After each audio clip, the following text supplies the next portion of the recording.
but a lot of places that we went this past week are charging like 3 to 4% to use your debit card. So people keep saying cash is going away. Not for me. No, I'm not paying you extra money to pay you my money. What? Hi everybody, thanks for clicking on this video. Today I'm here to do my bi-weekly closeout and to give you an update on my 12-week year goals. So my bi-weekly closeout, what this means is I get paid every 2 weeks. So I like to go in before the next payday, take a look at what I've spent, see if I need to rearrange my budget in any way, and just to review my spending to make sure it's still in line with the goals that I have. If I need to course correct at any time, this is when I'll do it so that I'm not so far into the month that there's no turning back. All right, so the first thing that I have to do, of course, is to go back and look at my monthly budget. Not of course, but that's what I like to do first.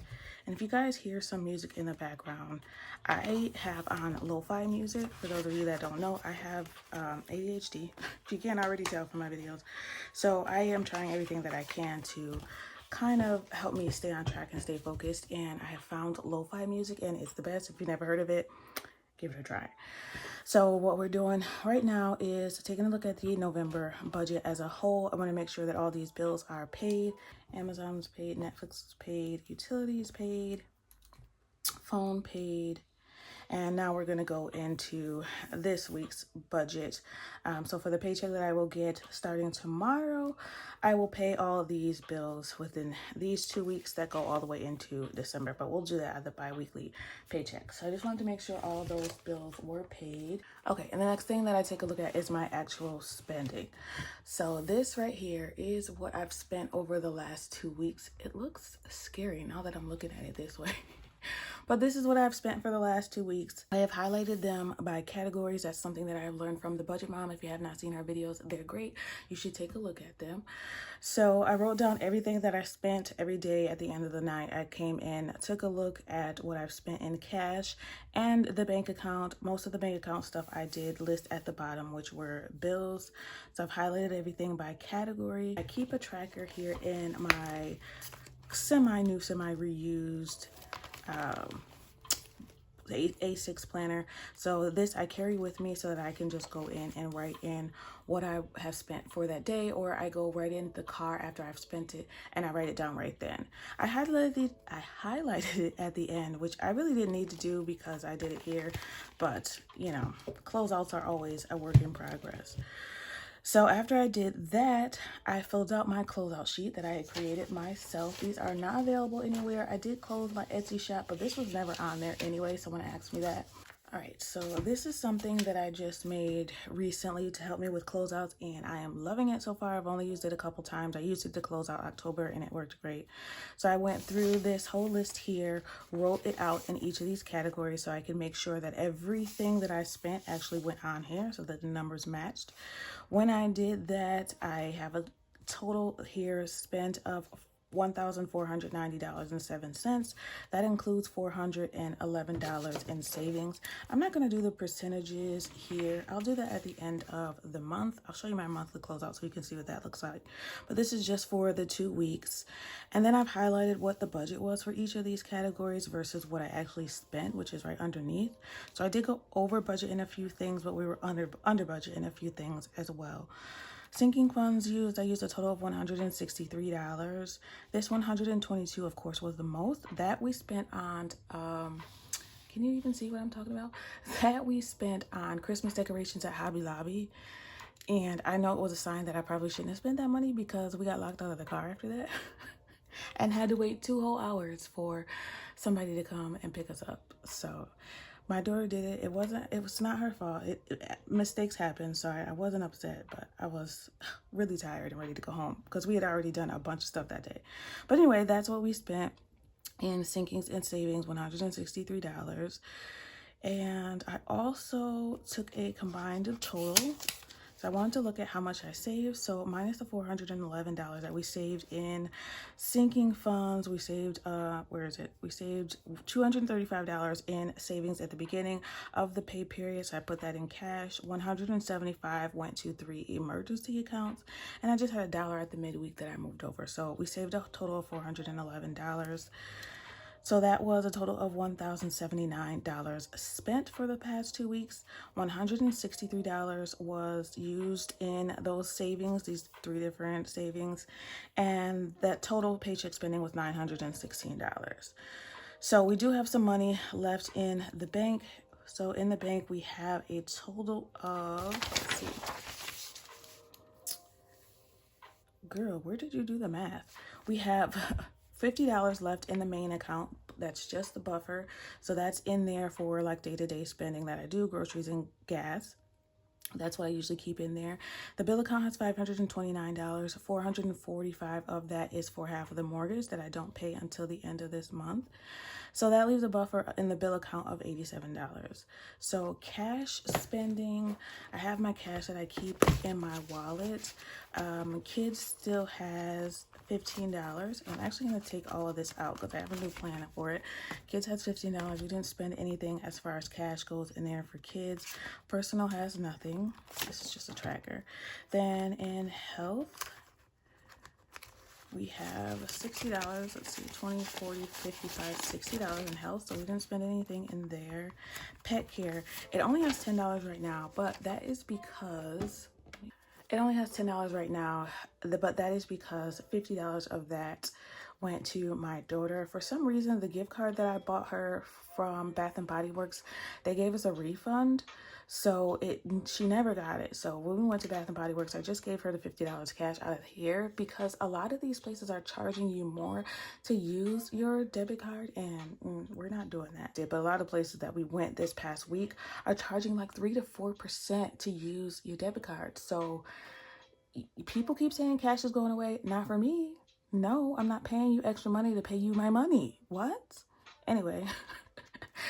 So $50 of this went to her, so I do need to replace that. I was only supposed to give her $40 on that gift card, and she didn't realize that and used the whole $50, but that's okay. That $10, it'll get sorted out next week. I do also want to explain that $50 was going to go to her anyway for next week because she gets $20 in allowance every 2 weeks, and then she was also going to get $10 every time she gets 90 or above in one of her classes. So she got 3 of those. So that's $30. Just an incentive to do good in school. I just started that last year, and I'm happy I did because it's working. She didn't get anything less than an 80 in any of her classes. So we're reaching for 90s, but pretty happy about that. Entertainment, we spent $5 in entertainment. That was for a book, so there's $15 left. And that miscellaneous has nothing left because I spent that on myself. Income, this is back to the bank. There's $5 that's supposed to go back to the bank for that book, but it obviously didn't make it there. It didn't make it back to the bank. So that's in there. And then we also had grocery and gas in here that I had little placeholders for, and I'm going to continue to do that. I keep gas and grocery in the main account, so that's my that's a bank account that I have just for gas and groceries, or for any online spending that I do since I use mainly cash. I have my cute little change pack here. Let me move my change. So every time that I spend cash, I round up. So anytime that you see these dollars, that's why they're whole numbers, because I just round up when I use cash. And then I save this money in here because I have a coin savings challenge that I am saving for. And we're doing pretty good on that. I haven't shown it in a while. So if I remember, I will grab it and show you guys. All right. So that's what's left in cash. This $5, I'm actually going to put it back to Pet. I'm going to move that $5 back to the bank to Pet because we used some of that and it needs to get replaced anyway. So we'll put that $15 for Pet. All right, so we have a total for the bank, let's see, $684 right now. Zoom in. All right, and of course, $445 of that is going to go to the half of the mortgage. So total in a buffer, we have $239.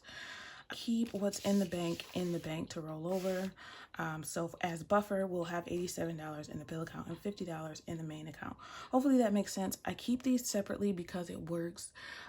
Whatever is in the main account stays for groceries and gas. It's an easy way for me to track it and to pay attention to how much I have left in the budget for each of those. And then all the bills come out of the bill account. Anything that I spend day to day, I use that cash for. So that's an easy way to track that. What are the things that I went over budget in? So we went over in grocery, personal, entertainment, miscellaneous, and transportation. Those here. So now I like to write why. Again, this is a new sheet and I'm loving the way that I set this up because it works perfectly for me. I may make these available again later in Etsy. Let me know what you guys think. Etsy was just nickel and diming me and I wasn't making it enough, so it was like no point because my sheets were so cheap. That's why. And Thanksgiving, that's why I went over in grocery because I spent some on Thanksgiving. I had a budget for the month that included some things for Thanksgiving, so I'll just adjust it for next pay period. Personal went over by $11. That's because I went crazy at Bath and Body Works. They had a $7 sale for everything personal care, so me and her kind of went crazy. But that's okay. I have to treat myself sometimes. I don't do it a lot, so it was okay. Entertainment went over by $8.55. We had a movie night. Miscellaneous, $2. That probably is because one, it went to personal, and two, I spent some money for the placeholders that I have to go into my wallet. And then transportation, we went over by about $10 for gas. I forgot that I only budgeted $50 for gas instead of the $50 for gas instead of my usual $60. So that's why I could have waited. I really didn't need it, but I just figured I'd top off. But that's it pretty much for the closeout. This was probably the easiest closeout I've ever done. Yeah, it's definitely way easier than it used to be, trying to get the numbers to match up.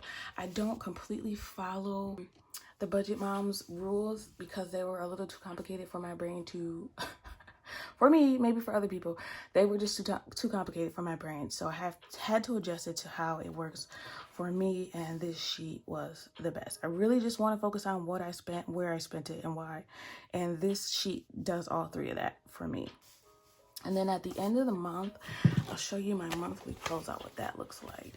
All right, at the end of the month, this is what this looks like. So I've already plugged in everything that I spent for this highlighted portion is what I have planned to spend for the month.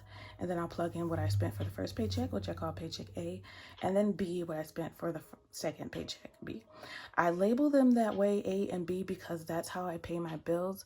I don't always pay bills by paycheck. Sometimes if I have more in one paycheck, I'll pay a bill that's due within the next pay period because I want to get it out the way. So that's why I use A and B. I have a budget cheat sheet, which is the easiest way for me to explain that. Now, this looks crazy, but you've probably seen it before if you're not new.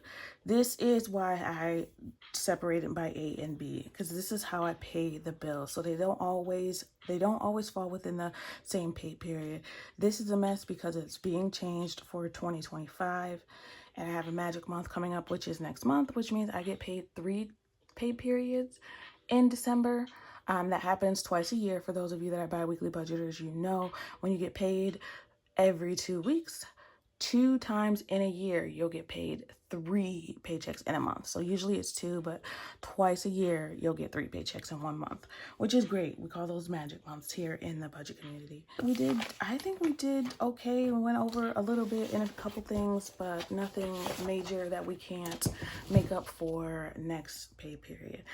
So these are probably going to get phased out, these sheets that I have here in my Clever Fox planner. This is a Clever Fox planner, and I love it because they're in my Amazon storefront, or you can also go to cleverfox.com, use the code Seriously Saving, and get 10% off. So this is the premium edition, and it has everything that I needed. It was perfect.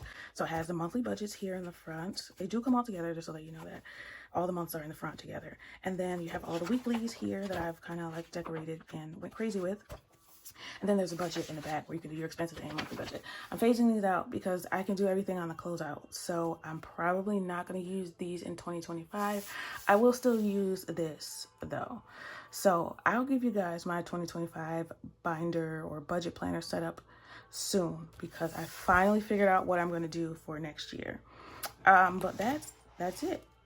Yeah. So that's it, I think, for the month. Oh, let me show you also our bi-weekly goals. My goal was to find a solution to the parking at work because it's crazy. So I got on a wait list for a parking lot, and they just emailed me and let me know that I came up already, because it's based on how long you've been there, and I've been there about 6 years, and that sounds like it's not a long time, but people change jobs a lot, so it's a long time. So I got already, they can give me a spot, but then I was thinking about it, like, do I want to pay $60 a month? Like, the budget's already tight, or do I want to pay that $60 a month? Or I found another solution where I found a spot on the street that is free, meter free, which is hard to find, that I've been parking in for the past 2 weeks, and I just walk to where the shuttle can take me to work. Yes, I still have to get on a shuttle to go to work because that's how far the parking is. If I absolutely had to, I could walk. But only thing I'm worried about is the winter time. Like, so let me know what you guys think about that. I'm worried about not being able to park on the street in the winter because it snows a lot here. I live in upstate New York, and the streets can get crazy. But one of my coworkers was saying that don't worry about the street parking in the winter because they do really good at plowing down there because that's where a lot of college students park. So they cater to college students. But anyway, that's all good. Schedule solution. We're not done finished winterizing. I have some things that I need to do to the windows. We're doing the bi-weekly budgets. All right, so didn't really break down bi-weekly goals, but that's okay. Next thing, financial goals wise anyway, next thing I like to do is go over my, for those of you that are interested in my 12-week year. Instead of doing annual goals, I do my goals by 12 weeks. So every week I go in and take a look at my goals, take a look at my tracking to see what score that I have. This is just a way for me to come back in and look at my goals to make sure I'm staying on track every single week. Whereas, you know, that's not something that most people do. And I highly, highly, highly recommend it because it's literally the only way that I am staying on track. Sometimes I do great and sometimes I don't. Seems to be I do great every other week. So better than nothing. Where are we? So we're on week 10. We only got a couple weeks left. So for week 10, let's see how many steps I did. So this week is interesting because again, there were 2 days where either my watch didn't track it or I did not connect to my watch app before the end of the night. So I have no idea how many steps I did on Sunday and Wednesday, which is unfortunate, but I have a plan for that. So let's see how many steps. Wait a second. For the week. 37,349, and that's only because, again, I have no idea what I did for those 2 days. So, but for the days that I did track it, we met the goal all but 1 day. So I have to say that I made it 4 out of the 7 days, which kind of sucks. It's just because I don't know. 60%, which sucks because that's not really accurate. I'm gonna do this real quick and then I'll come show you the final score.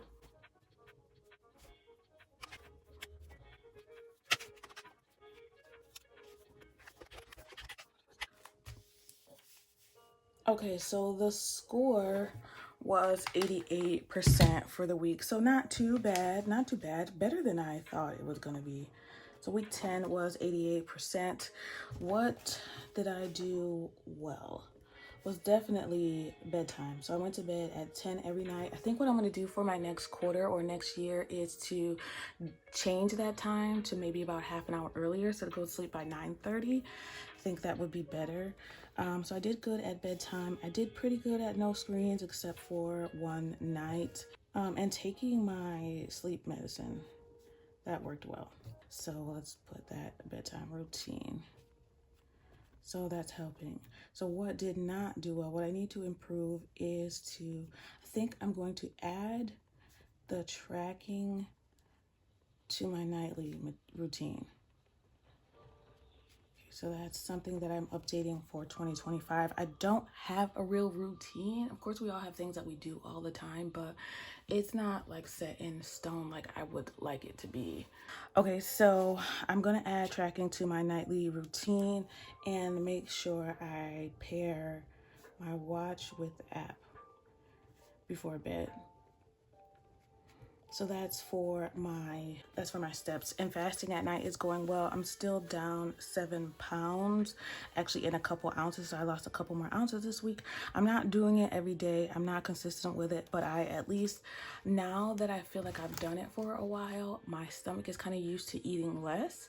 So that's how I kept the weight off last time. Last time I did intermittent fasting a few years ago, I lost 20 pounds. I tried to do it last year. My doctor was like, no, you can't do that right now. So I'm back doing it, and it's helping. I'm not consistent with it, but I'm still losing weight. So it's intermittent fasting. It's not recommended for everybody, but if you're interested, I suggest it for those of you that are healthy and just want to do it either to lose weight. It also helps with focus. It helps you to know what the difference is between when you're hungry and when you just want to eat something. So that's it for the goal scoring. 88% is not bad at all. Just a couple things that I need to improve, which I will do. So right now I'm focusing on getting ready for what I want to use for my 2025 budget planner and my 2025 planner. I think for now I'm testing this for the month of November and December. This is an A6 binder that I already had. Try not to spend money on things I don't absolutely need right now. So I already had this. I already had these inserts for the weeks. I didn't do my gratitude for yesterday and today, which I will do. But it's working pretty well so far. And I do have these envelopes that I put in here now. These usually go in my wallet, but I think I'm going to try it in here right now so that I can keep everything in here. So I'm just going to move it into here temporarily. If you're new here, I like to experiment with things. So, you know, it might change week to week. So nothing's for miscellaneous. We're going to put for my daughter her $15.